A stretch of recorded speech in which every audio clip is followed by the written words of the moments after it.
My name is Grace, I'm 27 years old, and this is the story of how I built a life they never thought I deserved. It was Thanksgiving, and the air in my parents' house smelled like roasted turkey, cinnamon, and cruelty. My mother's voice, sharp and thin, cut through the warm, buttery chatter of the dining room. "You'll never own a house like your sister, Grace." She said it with a laugh, as if she were telling a light-hearted joke, but her eyes were cold. The laughter that followed from around the table was soft, but it was sharp enough to draw blood. My older sister, Victoria, the golden daughter, the pride of the family, took a slow, deliberate sip of her red wine and smirked at me over the rim of the glass. "Come on, Mom, don't make her feel bad," Victoria said, her voice dripping with false sympathy. "Not everyone's meant for stability. Some people are just free spirits." Everyone laughed again, a little louder this time. My dad chuckled into his mashed potatoes. My uncle nodded in agreement. Even my sweet, tired grandma managed a weak smile, not wanting to disrupt the family's favorite pastime,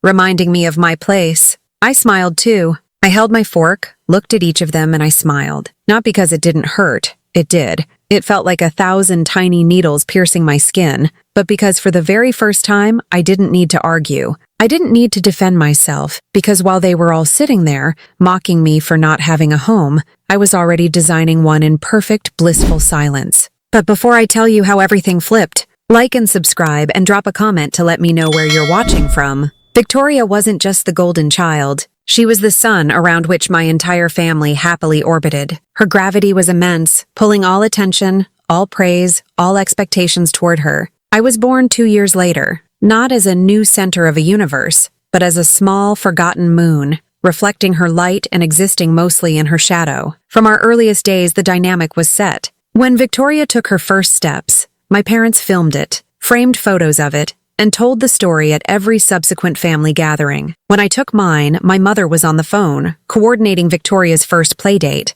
Her successes were never just hers. They were family trophies, polished and displayed for all to see. I remember her high school graduation party with a painful clarity. Our backyard was transformed, filled with white tents, catered food, and at least 100 guests. My mother floated through the crowd, a radiant queen mother, carrying a leather-bound album filled with every certificate and award Victoria had ever received. "This is her debate team championship," she'd announced to a cluster of neighbors. And here she is, accepting the science fair prize. She built a working volcano that actually erupted with baking soda. So clever. I had just finished my sophomore year of high school and had recently won a regional award for a digital art piece I'd spent months creating. It was the first time I had ever been recognized for my talent. The first time I felt a spark of genuine pride in my own abilities. The small, heavy plaque was wrapped in a towel in the backseat of my car. All afternoon, I tried to find the right moment to mention it. I'd approach my mom, my heart thumping,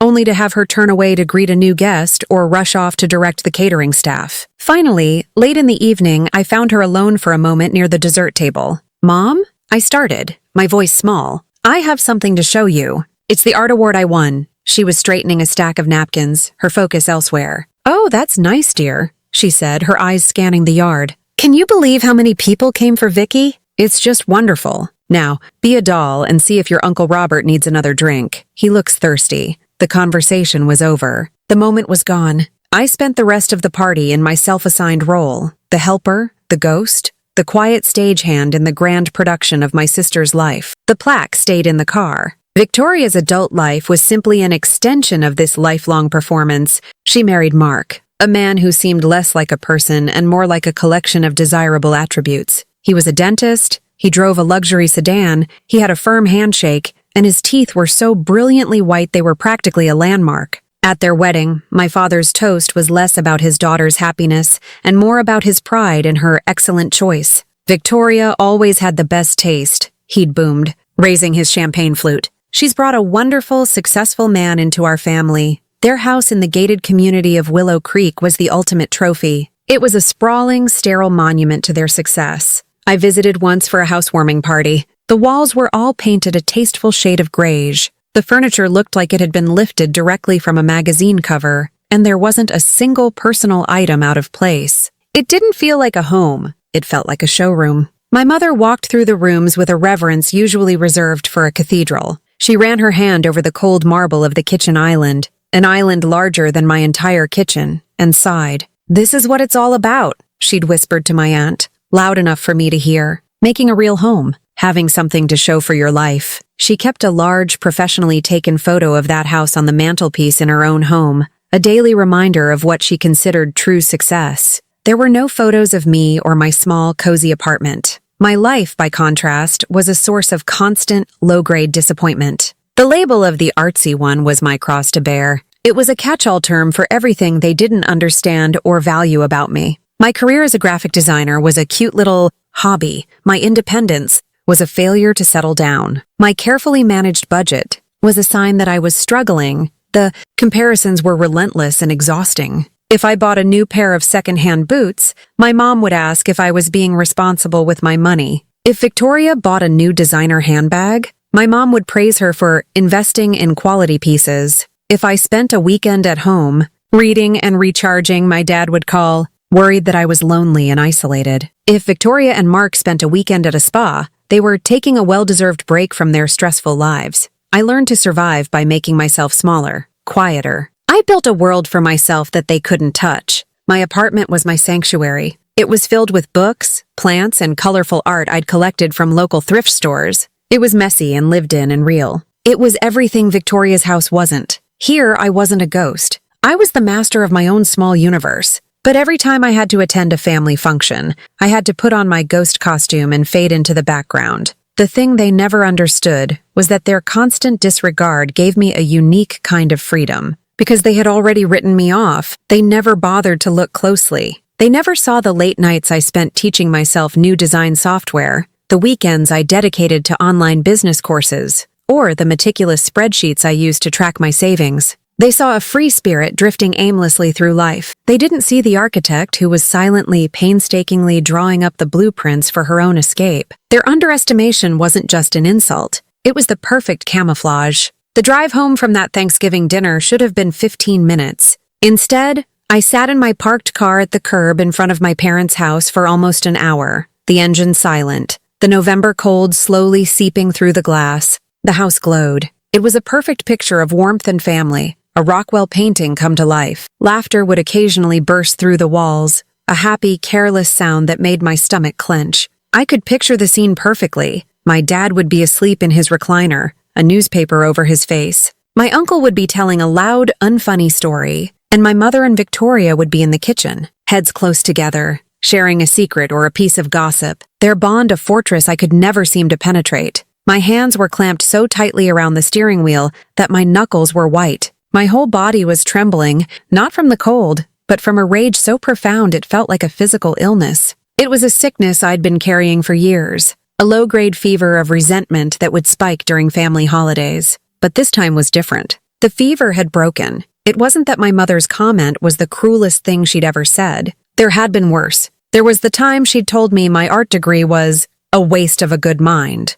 or the time she'd introduced me to a friend as my other daughter. The one who is still finding herself. But the casual, laughing way she'd delivered the line, "You'll never own a house like your sister," and the instant, gleeful smirk on Victoria's face, that combination was the final, crushing blow. It wasn't just an insult. It was a verdict. It was the closing statement in the lifelong case of Grace versus the family's expectations. And they had found me guilty of being unworthy. A single hot tear finally escaped and traced a path down my cold cheek. I swiped it away with an angry gesture. I was done crying over them. Crying was passive. Crying was what they expected. The shivering in my body wasn't weakness anymore. It was a current of energy, a coiled spring of anger and hurt that was finally ready to snap. Something inside me had hardened. The soft, wounded part of me that always hoped they might one day see me, that they might finally be proud of me, had turned to steel.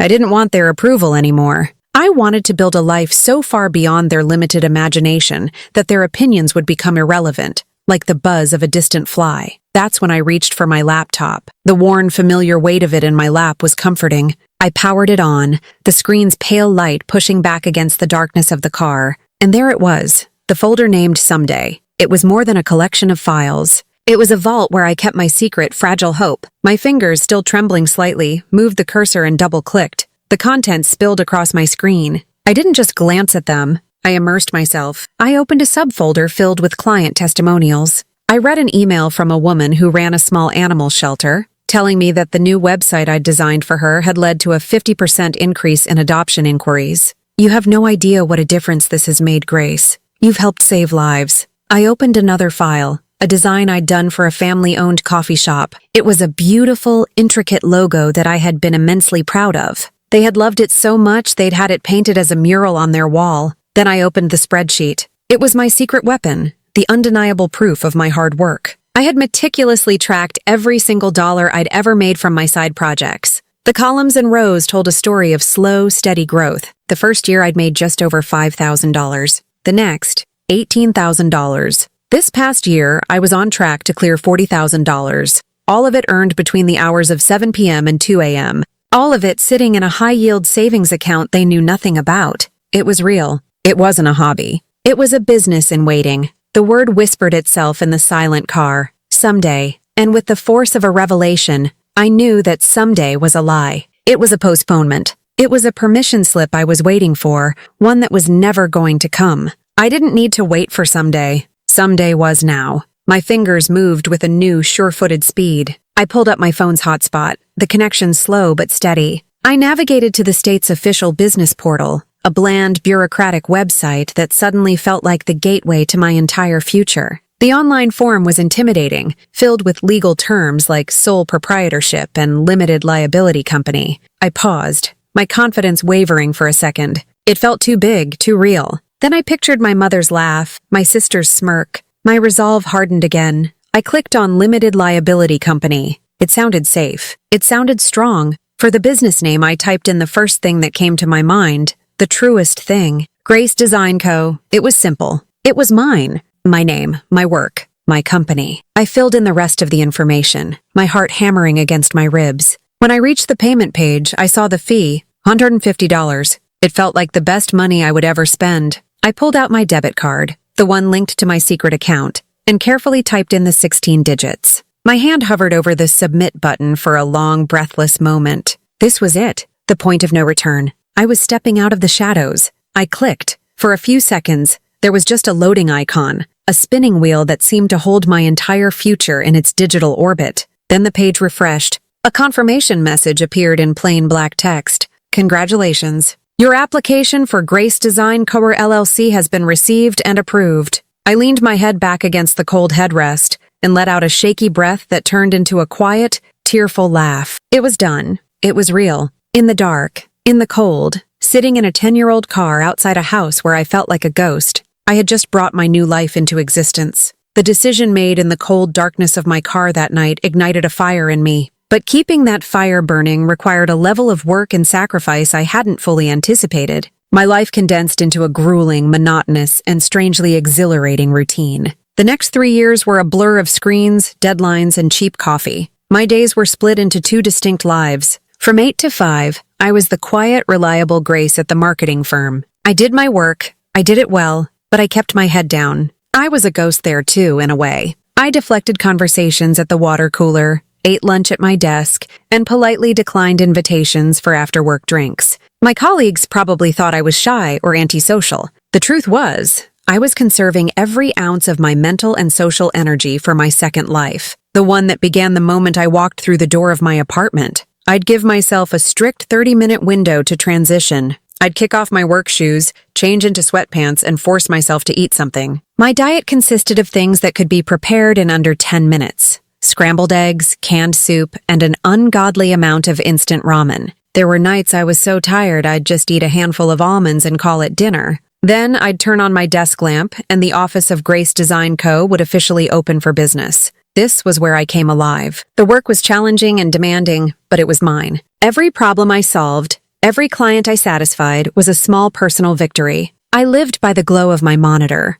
often until the first hints of dawn would begin to lighten the sky outside my window. Sleep became a luxury. 4 or 5 hours was a good night. My apartment, once my cozy sanctuary, became a cluttered command center. Sticky notes with project reminders covered my walls, and stacks of design books and sketch pads teetered precariously on every available surface. My first major turning point came about 6 months in. I was working with a woman named Sarah who was launching an organic skincare line. She was passionate and knowledgeable, but her budget was tiny. I, still operating from a place of fear and a desperate need for validation, quoted her a price that was barely enough to cover my time. We had a video call to discuss the initial designs, and she was thrilled with them. At the end of the call, she looked at me thoughtfully. "Grace, can I be honest with you?" she asked. "Your work is incredible. It's better than the mock-ups I got from a big agency that wanted to charge me 10 times what you are. You're selling yourself short." Her words struck me with the force of a physical blow. A complete stranger saw more value in me than I was willing to claim for myself.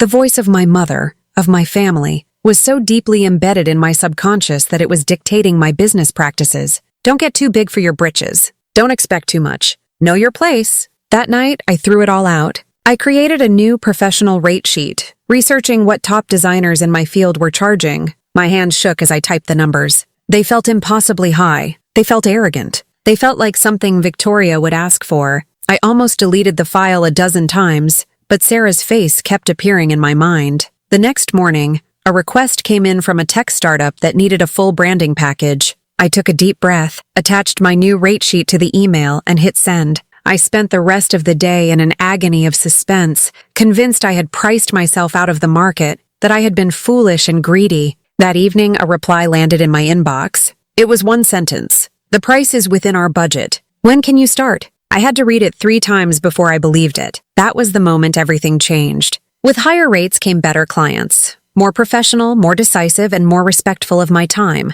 My income exploded. The number in my secret savings account began to grow at a dizzying pace. Within 18 months, I had a 6-month waiting list for new projects. The workload was becoming impossible for one person to handle. I was terrified of burning out, of letting my quality slip. I knew I needed help. Hiring my first freelancer was even scarier than raising my rates. It meant trusting someone else with the business I had built from nothing. It meant being a boss. I posted a listing online and was inundated with applications. I spent a week poring over portfolios and another week conducting awkward Zoom interviews from my living room, trying to sound more confident and professional than I felt. I eventually hired 2 designers, Maria from Texas and Ben from Oregon. They were talented, hungry, and reliable. The first time I delegated a project to Maria and she delivered work that was just as good as, if not better than, my own, I felt a profound sense of relief. I wasn't alone in this anymore. Grace Design Co. was now a we. 3 years after that fateful Thanksgiving,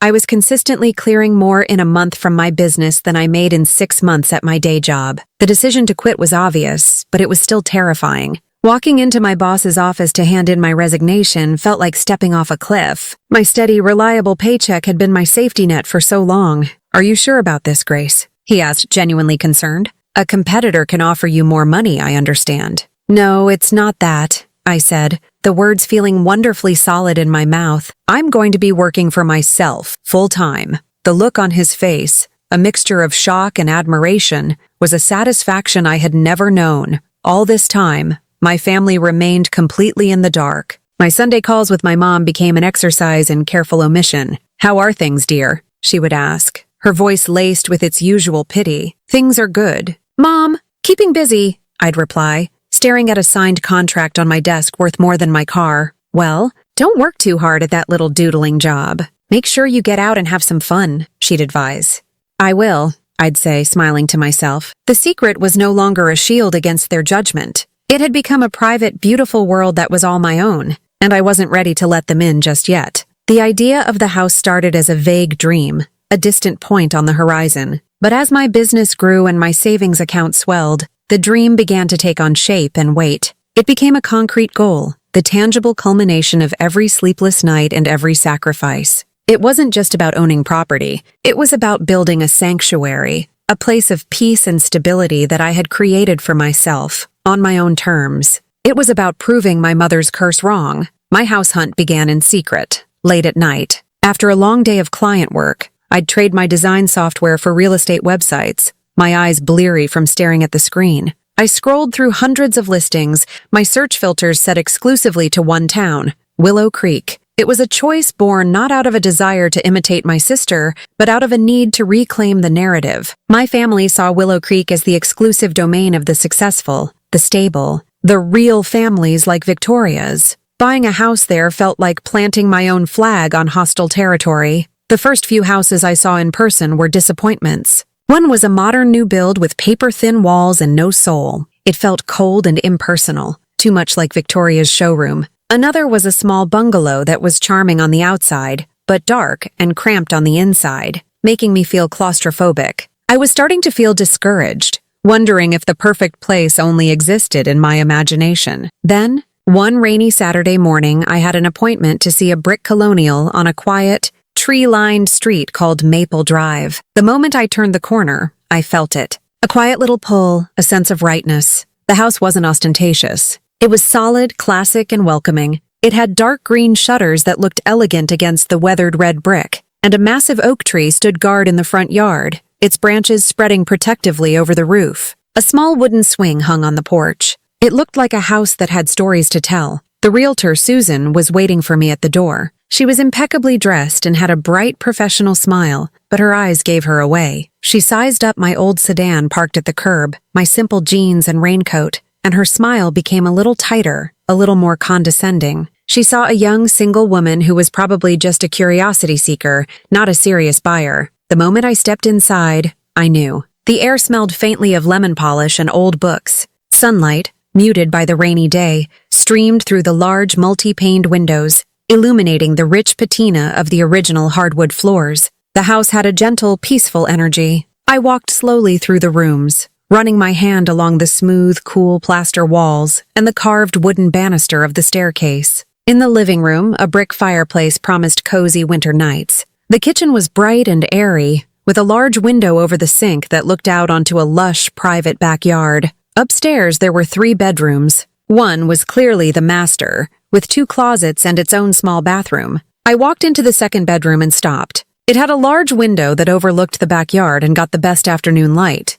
This, I thought instantly, would be my office, my headquarters, the place where I would continue to build my empire, but with a view of grass and trees instead of a brick wall. I could feel my future life taking shape within those walls. I could picture myself drinking coffee on the back steps, setting up a reading nook in the corner of the living room, and turning the third bedroom into a guest room, a welcoming space for my friends, the real family I had chosen for myself. We ended the tour back in the kitchen. Susan was leaning against the counter, looking at her watch. "So what do you think?" she asked, her tone polite but dismissive. "It's a wonderful property, gets a lot of traffic. The sellers have already received one offer." It was a classic sales tactic, designed to create a sense of urgency. "I love it," I said, my voice quiet but firm. "It's perfect." Her professional smile snapped back into place. "Great. Well, the next step would be to get your financials in order. Getting pre-approved for a mortgage is key in this market. It shows the sellers you're a serious contender. I have a few mortgage brokers I work with who are excellent with first-time buyers.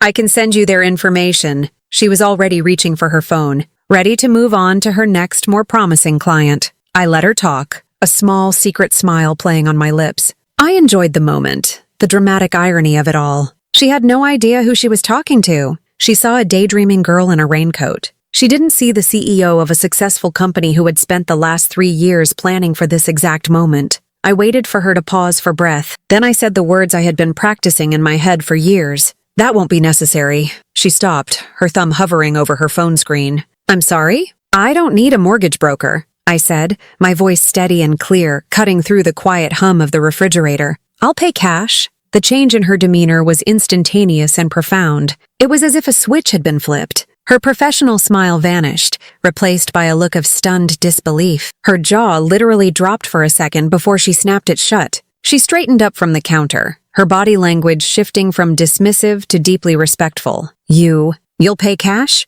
she stammered, her voice an octave higher than before. "For the full asking price?" "Yes," I said, feeling a surge of power so potent it almost made me dizzy. "And I'll offer $5,000 above asking to close the deal today." The rest of the process was a blur of paperwork and legal formalities. 2 weeks later, I sat in a sterile lawyer's office and signed my name on a thick stack of documents, each signature a final, definitive stroke in the masterpiece I was creating of my life. The lawyer slid a small velvet box across the polished mahogany table. Inside, nestled on a bed of black velvet, were 2 shiny brass keys. I drove straight to Maple Drive. The sold sign on the lawn now had a smaller sign hanging from it. Pending. I walked up the path and put the key in the lock. It turned smoothly. I pushed the door open and stepped inside. It was my house. The silence was vast, a blank canvas. I walked through the empty rooms, my footsteps echoing on the bare wood floors. I stood in the spot that would be my office,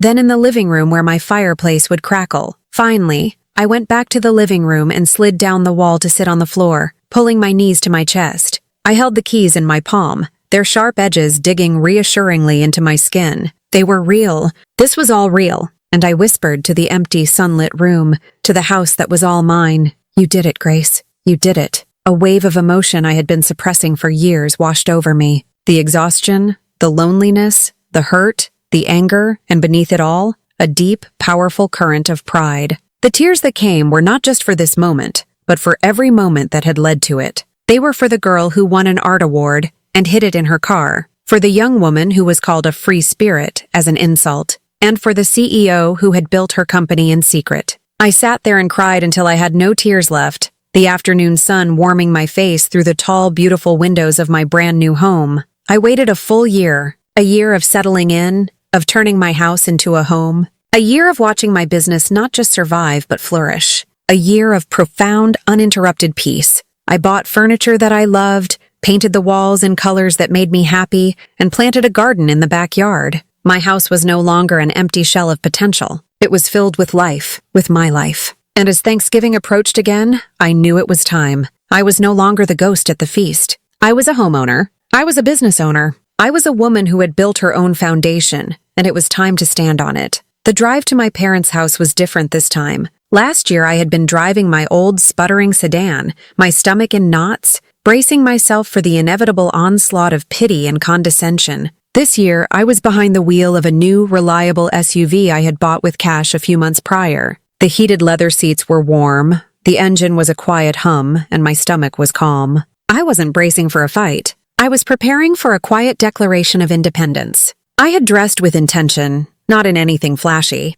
but in a simple, elegant cashmere sweater and well-fitting jeans. I felt solid, put together. I was wearing my calm-like armor. I parked on the street behind Victoria's gleaming black luxury SUV, a newer model than last year's. Some things, I mused, would never change. I took a deep, steadying breath before getting out of the car. I wasn't nervous. I was ready. I walked up the familiar path and rang the doorbell. The same smells of roasted turkey and cinnamon wafted out to greet me when my dad opened the door. "Grace, you made it," he said, giving me a quick, awkward hug. His eyes flickered past me to my new car at the curb. He blinked, a flicker of surprise on his face, but said nothing.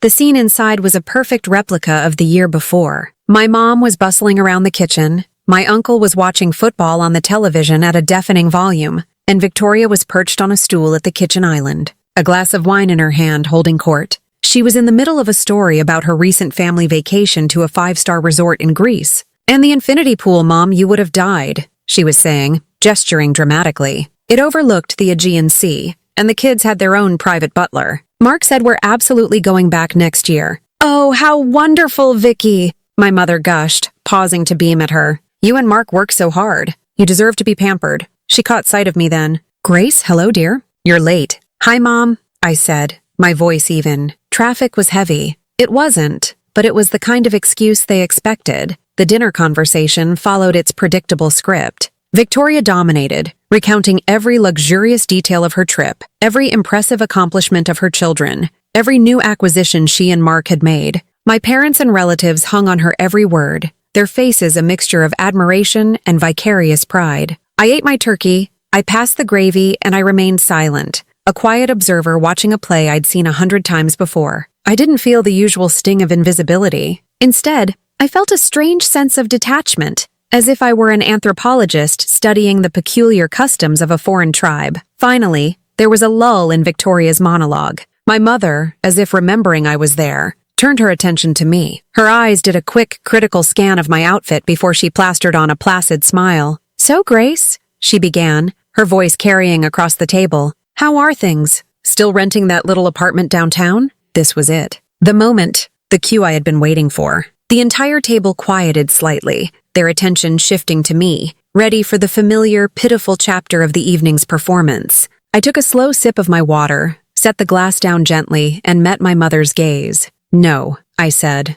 my voice clear and calm. "I bought a house." The silence that fell over the table was instantaneous and absolute. It was so sudden and so complete that I could hear the hum of the refrigerator from the kitchen. My uncle muted the football game. My dad, who had been mid-chew, froze with his fork halfway to his mouth. My mother blinked several times as if she were trying to process a foreign language. "You what?" she asked, her voice a thin, reedy whisper. Victoria let out a short, sharp laugh, breaking the spell. The sound was brittle with disbelief. "Oh, please, Grace," she scoffed, swirling the wine in her glass. "Don't be so dramatic. A condo, maybe? Did you finally buy your little apartment?" The implication was clear. Even that would be a stretch. "No," I said again, my gaze unwavering. I turned my head slightly to look directly at her. "A house. In Willow Creek." This second statement landed with the force of a physical shock. My dad actually set his fork down with a clatter. Victoria's condescending smirk faltered, replaced by a look of genuine, slack-jawed confusion. She knew what houses in Willow Creek cost. My mother found her voice first, and it was sharp with suspicion. "Grace, that's not funny. You expect us to believe that you could afford a house in Willow Creek? On your salary? Don't lie at the dinner table." The accusation, the sheer impossibility of it in her mind, was exactly what I had expected. I didn't argue. I didn't raise my voice. I simply reached into my purse, took out my phone and unlocked it. I had saved a single photo on my lock screen for this exact occasion. It was a beautiful shot, taken just last week. The afternoon sun was hitting the front of my house, making the red brick glow. The dark green shutters looked crisp, and the porch swing was swaying gently in the breeze. A pot of bright yellow chrysanthemums sat on the steps. It looked like a picture from a magazine. It looked like a home. I placed the phone on the table and slid it silently across the polished wood toward the center. It stopped right in front of my father. He picked it up, his brow furrowed. He stared at the screen for a long moment, then his eyes widened. He looked up at me,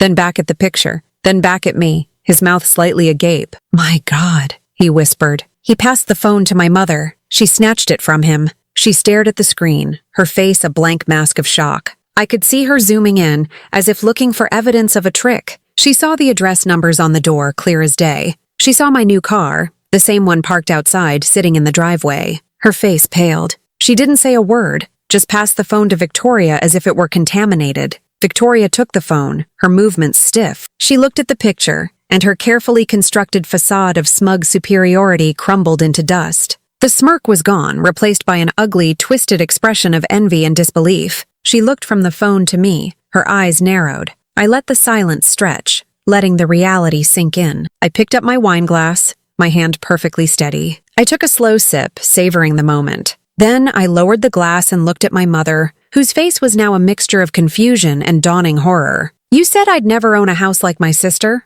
I said, my voice soft, but it carried to every corner of the silent room. "You were right." I didn't. I paused, letting the words hang in the air before delivering the final quiet blow. I bought something better. I bought something that was mine. The silence that followed my statement was heavier and more suffocating than any that had come before. It was the sound of a 27-year-old narrative being utterly and completely shattered. The roles had been reversed so suddenly, so completely, that no one knew their lines anymore. I was no longer the struggling artist. Victoria was no longer the undisputed champion of success. The family hierarchy had imploded, and the quiet ringing in the air was the sound of the fallout. Victoria was the first to break. Her shock curdled into a bitter, defensive rage. She tossed my phone back onto the table as if it were a piece of garbage. "Well, it must be nice," she spat, her voice dripping with venom. "It must be nice to have no one to think about but yourself. No husband, no kids with tuition to pay, no real responsibilities.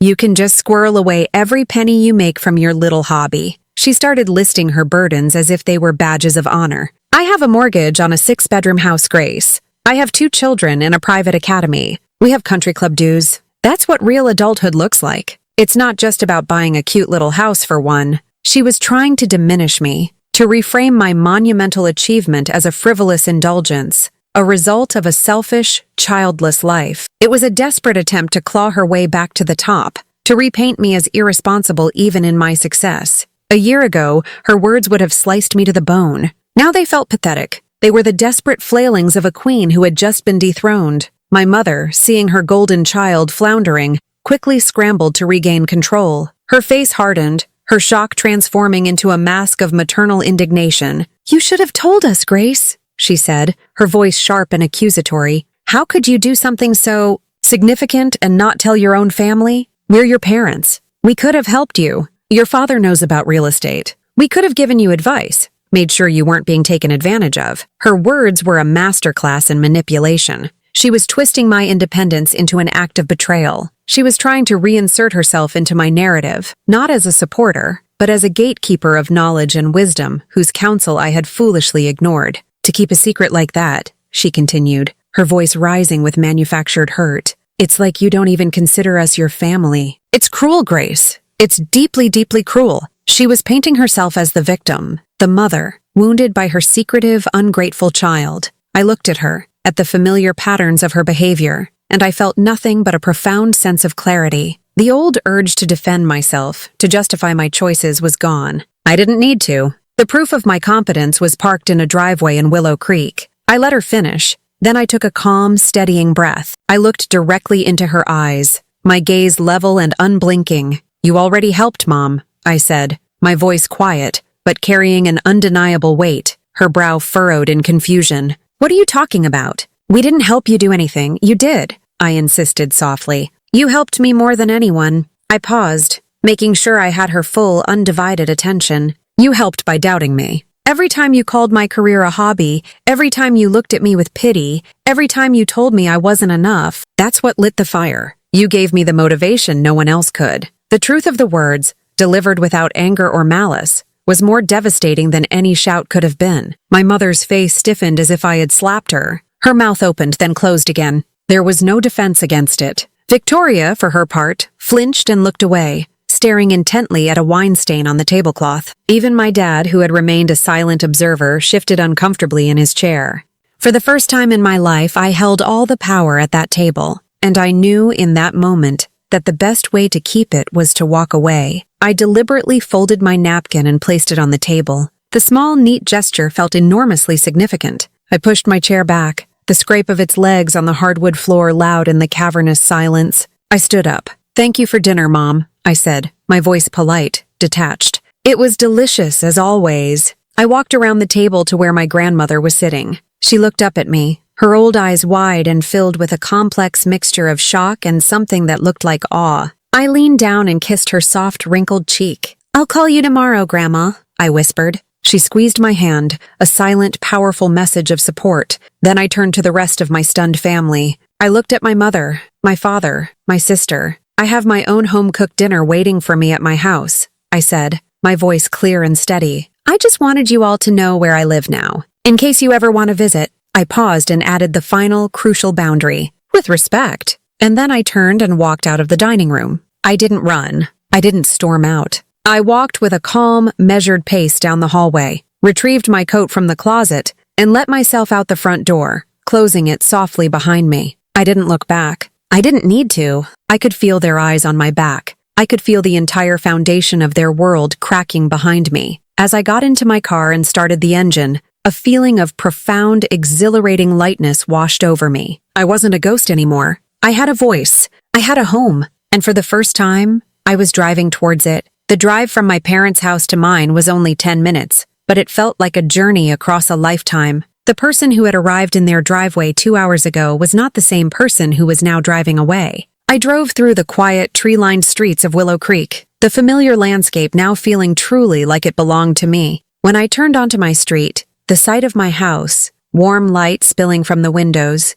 a wreath on the dark green door, filled me with a sense of peace so deep it was almost overwhelming. This wasn't just a building I owned, it was my sanctuary. It was the fortress I had built brick by brick, pixel by pixel, secret by secret. I let myself in, the click of the lock sounding definitive in the quiet entryway. I hadn't actually cooked a Thanksgiving dinner, of course. The line had been a metaphor, a statement. My kitchen was clean and quiet. Instead of cooking, I filled the kettle with water and put it on the stove to boil for tea. While it heated, I walked through the rooms of my house, touching the furniture, running my hand along the cool plaster walls. In the living room, I lit a few candles. The soft, flickering light danced across the walls, making the space feel sacred. This room, where I had spent countless nights sketching out logos and wrestling with difficult clients, was now a haven of tranquility. The silence in the house was a stark contrast to the thick, suffocating silence I had left behind at my parents' dinner table. Their silence had been an absence of words,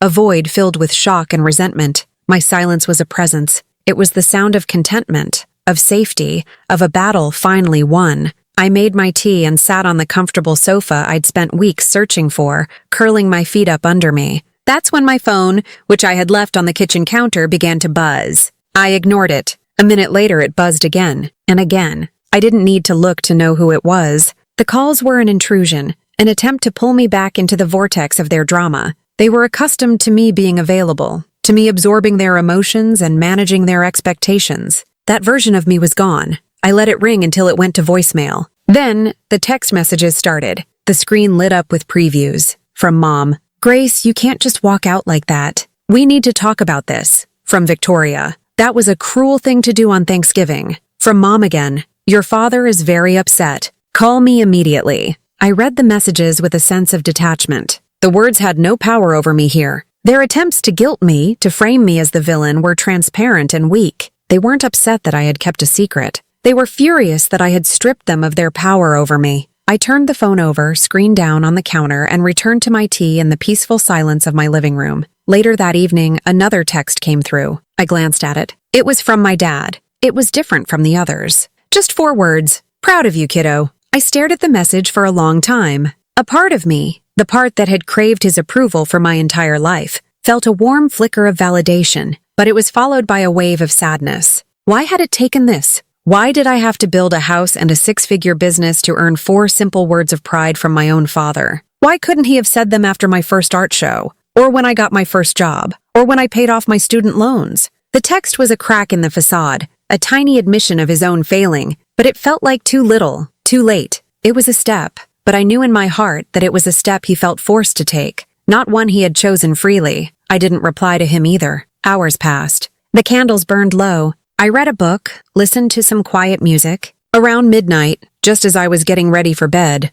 one more text lit up the screen. It was from Victoria. I shouldn't have laughed. Congratulations, Grace. This message was more complex. It was as close to an apology as my sister was capable of getting. There was no excuse, no justification, just a stark, simple admission. I could almost feel the effort it must have cost her to type those words, to humble herself even that much. I thought about our relationship, a long and painful history of competition I had never even known I was a part of. Her need to be the best, the brightest, had required me to be the least, the dimmest. My success hadn't just surprised her. It had fundamentally threatened her identity. Her text wasn't just an apology. It was a white flag, a tacit acknowledgement that the game was over. I thought about writing back, about saying thank you or it's okay, but the words felt hollow. It wasn't okay, and a simple thank you felt like I was letting her off the hook too easily. Some things didn't need a response. Some things just needed to be absorbed, to be allowed to settle. My silence was its own answer. It was a boundary. It said, I see your message, and I will accept it, but I am not going to rush to make you feel comfortable. You can sit with your own actions for a while. The days that followed were blissfully, strangely quiet. There were no more angry calls, no more manipulative texts. It was as if a storm had passed, leaving behind an eerie, calm stillness. I spent that weekend truly nesting. I went to a nursery and bought more plants for my garden. I went to a furniture store and finally ordered the large wooden dining table I'd been wanting, picturing it filled with my friends, with laughter, with joy. Each small act of building my home felt like an act of healing, of reinforcing the new reality I had created. I was no longer waiting for their permission to live, and the quiet from their end felt like a grudging acceptance of that fact. The shift had happened, the power had transferred, and it was all mine. Another year passed, and the quiet that had followed the Thanksgiving showdown slowly evolved into a new, fragile kind of normal. The angry, buzzing silence was replaced by hesitant, sporadic contact.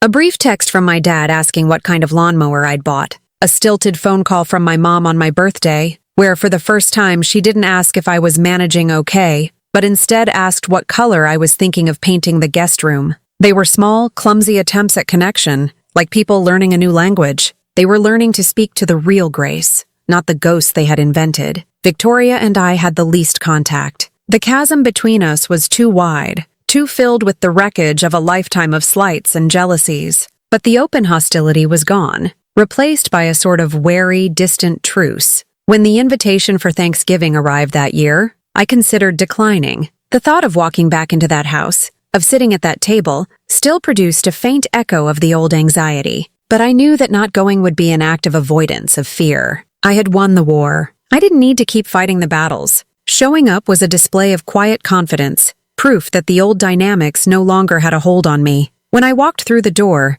the difference in the atmosphere was immediate and palpable. Last year, the air had crackled with tension and disbelief. This year, it was thick with a heavy, awkward caution. Everyone seemed to be holding their breath, afraid to say the wrong thing.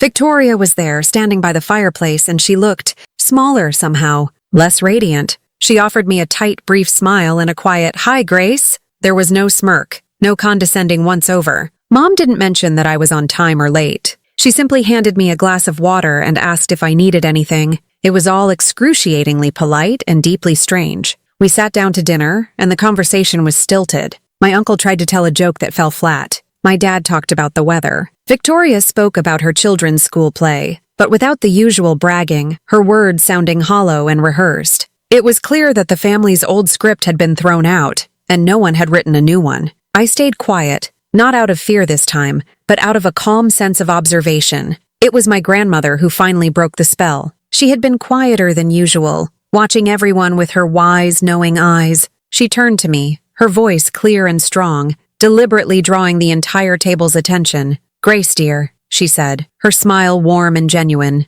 "I watched that video tour of your home you sent me. It is just beautiful. The light in your office is simply wonderful." For the past year, my grandmother had been my one true ally. She had called me a week after the reveal, not to scold or question, but to ask for pictures. I had sent her a link to a video tour I'd made for my friends. She had called back weeping with pride. Her public validation now was a gift. It gave everyone else at the table permission to finally acknowledge my reality. "Thank you, Grandma," I smiled back. "It's a peaceful place. It's home." My father cleared his throat. "That oak tree in the front yard is a beauty. Grace, you'll want to make sure you have the branches trimmed back from the roof before winter." It was his way of offering a connection, of speaking to me as a fellow homeowner, an equal. "Thanks for the tip. Dad, I'll look into it," I said, and the simple, normal exchange felt both bizarre and deeply healing. Then, later, as I was helping to clear the plates, my mother cornered me in the kitchen. She was wringing a dish towel in her hands, her knuckles white. She wouldn't meet my eyes. "Grace," she began, her voice barely a whisper. "About last year, She trailed off, struggling for the words. "I didn't mean to laugh at you," she finally managed, her gaze fixed on the sink. "It's just, I didn't think you could do it. I worried about you so much, about your choices. I never saw this." It was the most honest thing she had ever said to me. It wasn't a perfect apology. It was riddled with her own justifications and her own surprise. But it was the truth. She hadn't been intentionally cruel. She had simply suffered from a profound and crippling lack of imagination when it came to me. She could not envision a future for me that didn't align with her narrow definition of success. And that failure of imagination had been the source of so much of my pain. I looked at my mother, at this woman whose approval I had craved for so long, and I felt a wave of something that wasn't anger or even forgiveness, but a kind of gentle, sad acceptance. I had been waiting my whole life for her to see me, to believe in me, and I finally understood that it had been the wrong thing to wait for. Her belief was never a prerequisite for my success.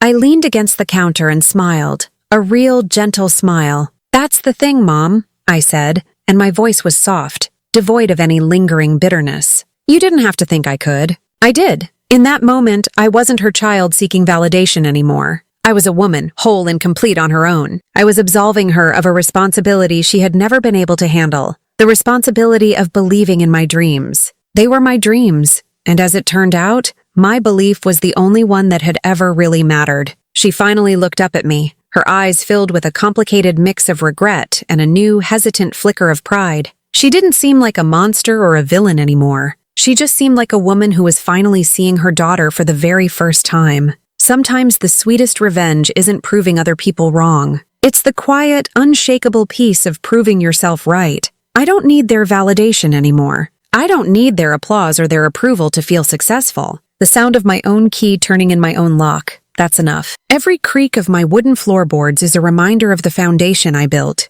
Every sunrise that streams through my kitchen window as I make my morning coffee whispers the same simple, powerful message. You did this. My family visits now. Not often, and with a lingering awkwardness that may never fully disappear. But they come. My mother walks through my rooms, touching the things I've chosen with a quiet, curious respect. Victoria sits on my sofa and asks about my work, a genuine interest in her eyes that was never there before. They look around at the life I've built, at the home created from all the ambition they told me I never had. Owning a house isn't just about the walls and the roof and the deed with your name on it. It's about reclaiming your space in the world. It's about taking back every part of yourself they told you wasn't good enough, wasn't stable enough, wasn't worthy enough, and building a sanctuary out of it. They don't laugh at me anymore. They can't. I'm standing in a home that my doubt built, and from here, I can finally see myself clearly. If this story resonated with you, please consider hitting the like button and subscribing to the channel.